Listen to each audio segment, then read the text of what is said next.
Exercise 8.2 question number 7 है। If the tangent length, यहाँ concept आ रहा है टेंजेंट लेंथ का फ्रॉम द पॉइंट पी, यानी सर्किल के बाहर एक पॉइंट है, जैसे मैंने यहाँ मेंशन किया है पॉइंट पी। ठीक है, यहाँ से लेकर जिस पॉइंट पर लाइन टच करती है इसे हम टेंजेंट लेंथ कहते हैं। यानी यहाँ टेंजेंट लेंथ है पी टी। जो हम टेंजेंट लेंथ को यहाँ रिप्रेजेंट करेंगे वो हम रिप्रेजेंट करेंगे पी टी से। ठीक है, टेंजेंट लेंथ, ये इसका सिंबल यहाँ बन जाएगा पी टी, और ये मॉड का सिंबल इसकी लेंथ को रिप्रेजेंट करता है। ठीक है, यानी दो एग्जैक्ट पॉइंट के बीच का जो डिस्टेंस है, एक वो पॉइंट जहाँ से स्टार्ट हो रहा है पी, और टी वो पॉइंट जहाँ पर एंड हो रहा है। ठीक है, इसे हम कहते हैं पी टी टेंजेंट लेंथ। अब ये डिस्टेंस वो कहता है, और सर्किल की इक्वेशन जनरल है, वो गिवन है हमारे पास, x square plus Y square equal to a square is equal, यानी टेंजेंट लेंथ इक्वल है टू द परपेंडिकुलर डिस्टेंस। अब P से एक लाइन जो ब्लू कलर से मैंने बनाई है, इन दोनों का जो परपेंडिकुलर डिस्टेंस है, ये दोनों डिस्टेंसेस आपस में बराबर हैं। तो दोनों के आपको अलग अलग फार्मूले जहन में रखने हैं। तो फिर हमें बताना है, और ये लाइन की इक्वेशन भी देखेंगे गिवन है आपके पास, l x plus M Y plus n equal to 0, find the locus. Locus कहते हैं इक्वेशन को। तो उस P का जो लोकस है, लोकस मीन्स P का रास्ता, ऐसा रास्ता जिसपे P पॉइंट ऐसे मूव कर रहा है, ऐसे, यानी ये मैंने आपको हाईलाइटर से बता दिया कि P किसी तरह मूव कर रहा होगा हाफ सर्कुलर शेप में, तो कोई पाथ बना रहा होगा, उस पाथ की इक्वेशन डिजाइन करनी है। ठीक है, तो ये तो मैंने आपको बाय डायग्राम इसको समझाने की कोशिश की है, होपफुली कुछ कामयाब हो गया होऊंगा। अब आपको मैथमेटिकली इसको बताता हूँ कि आप कैसे सॉल्व करेंगे। देखें, लेंथ ऑफ टेंजेंट का एक कॉन्सेप्ट है, लेंथ ऑफ टेंजेंट। ये बहुत इजी कॉन्सेप्ट है। लेंथ ऑफ टेंजेंट में आपने सबसे पहले इक्वेशन ऑफ सर्किल जो गिवन हो वो लिख लेनी है। अब यहाँ ये गिवन है, कुछ और भी गिवन हो सकती है, वॉटेवर जो भी गिवन हो उसको लिखकर उसको आपने इक्वल के एक तरफ उसकी सारी टर्म्स को शिफ्ट कर दिया। ये मेन बात है सिर्फ, कि आपने उसको इस तरह लिख दिया कि इक्वल के एक तरफ आ जाए 0। ठीक है, जब इक्वेशन अरेंज हो जाए तो लेंथ ऑफ टेंजेंट का जो फार्मूला है पी टी, और उसके अराउंड एब्सोल्यूट साइन लगा दें डिस्टेंस के, और अंडर रूट लगेगा, और जो इक्वेशन है वो एज इट इज़ लिखें। ये लेंथ ऑफ टेंजेंट निकालने का तरीका है, या फार्मूला है, या टेक्निक है। ठीक है, अंडर रूट ले लीजिए आप अपनी सर्किल की इक्वेशन का। अब ये एक कॉन्सेप्ट आपका रेडी हो गया। अब है परपेंडिकुलर डिस्टेंस। तो जहां हमने परपेंडिकुलर डिस्टेंस का फार्मूला भी हमने चैप्टर नंबर 7 में पढ़ चुके हैं, परपेंडिकुलर डिस्टेंस। ठीक है, अब ये फार्मूला हमारे पास काम करता है पॉइंट P और जो लाइन की इक्वेशन है। तो पहले फार्मूला लिख लेते हैं। ये फार्मूला अभी मैं लिखूंगा तो आपको मेमोराइज हो जाएगा, ax plus B Y plus C divided by under root A square plus B square. ठीक है, ये फार्मूला हो गया। अब इस फार्मूले में आप अपनी वैल्यूज़ पुट करेंगे।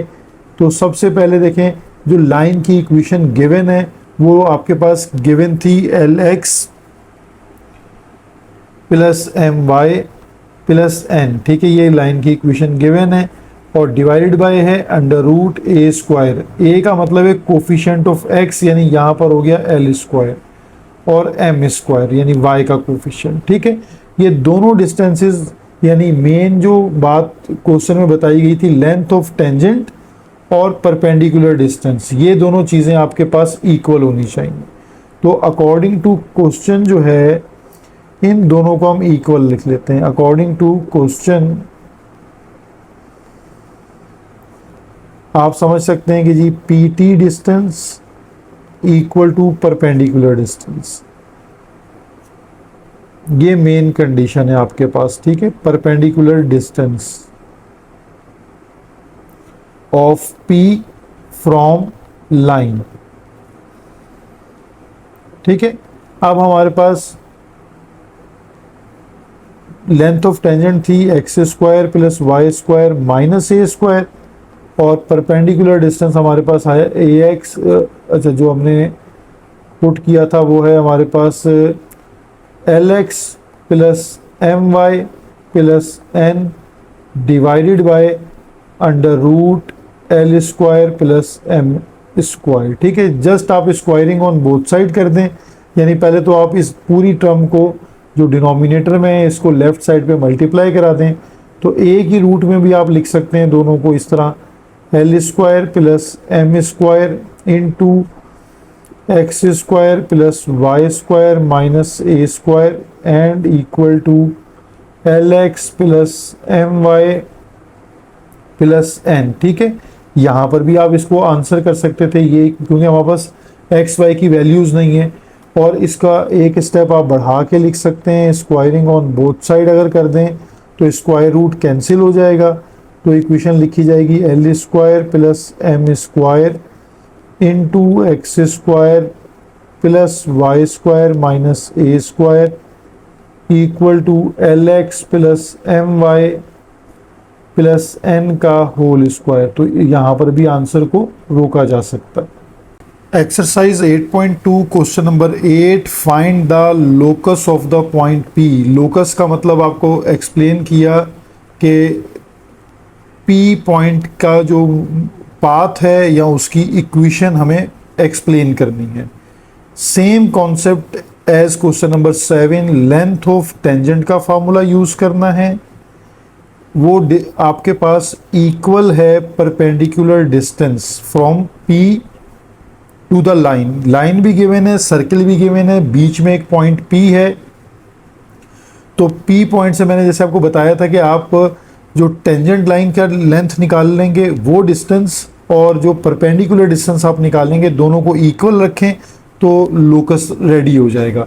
अब ये दोबारा एक दफ़ा कॉन्सेप्ट आपको एक्सप्लेन कर रहा हूँ ताकि आपको अच्छे से बात समझ आ जाए। अगर हमारे पास ये एक सर्किल है, सर्किल पर एक लाइन तब टेंजेंट होती है जब वो किसी पॉइंट पे टच करती है। ठीक है, तो ये वो मूविंग पॉइंट हो सकता है P।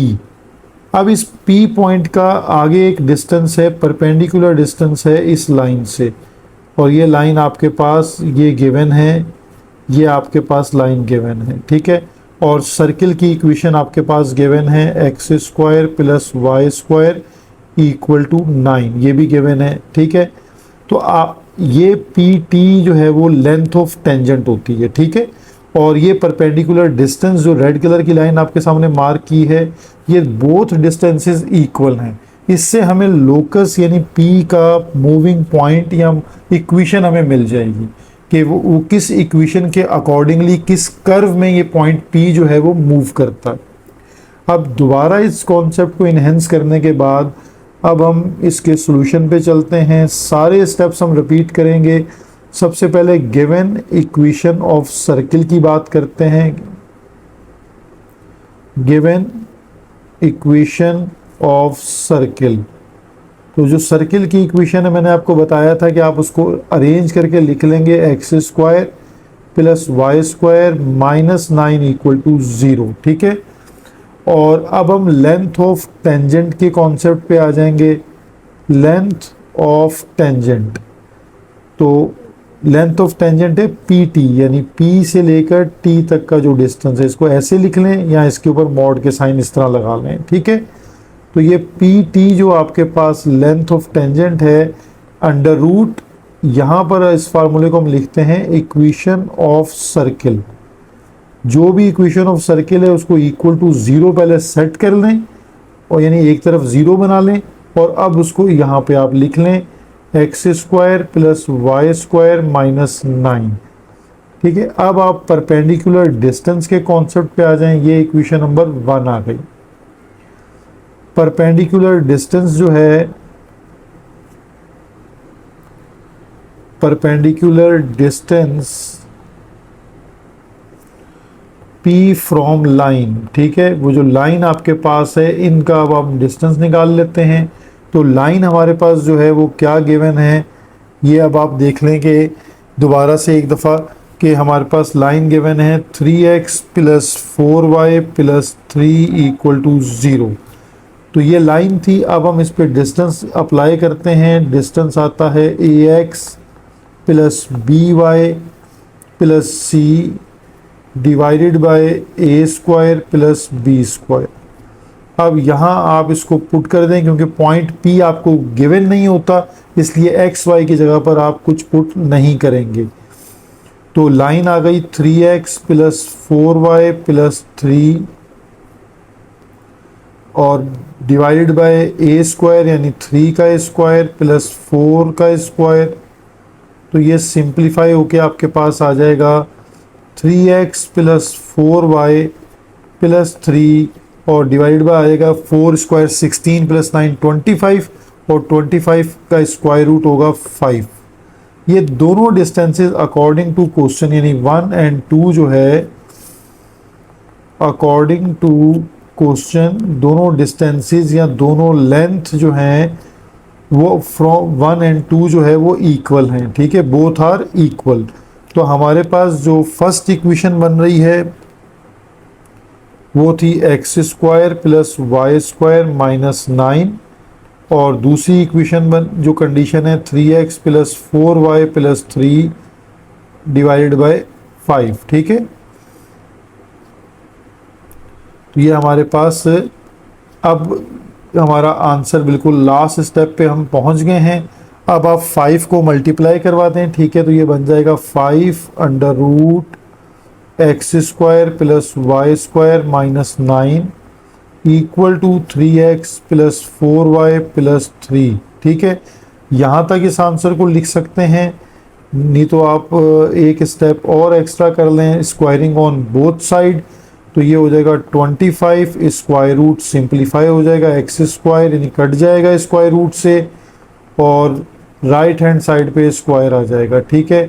अब इसको फर्दर भी सिंप्लीफाई किया जा सकता है और यहाँ पर भी इसको रोका जा सकता है। तो ये हमारा रिक्वायर्ड आंसर आ गया, लोकस ऑफ पॉइंट P आ गया।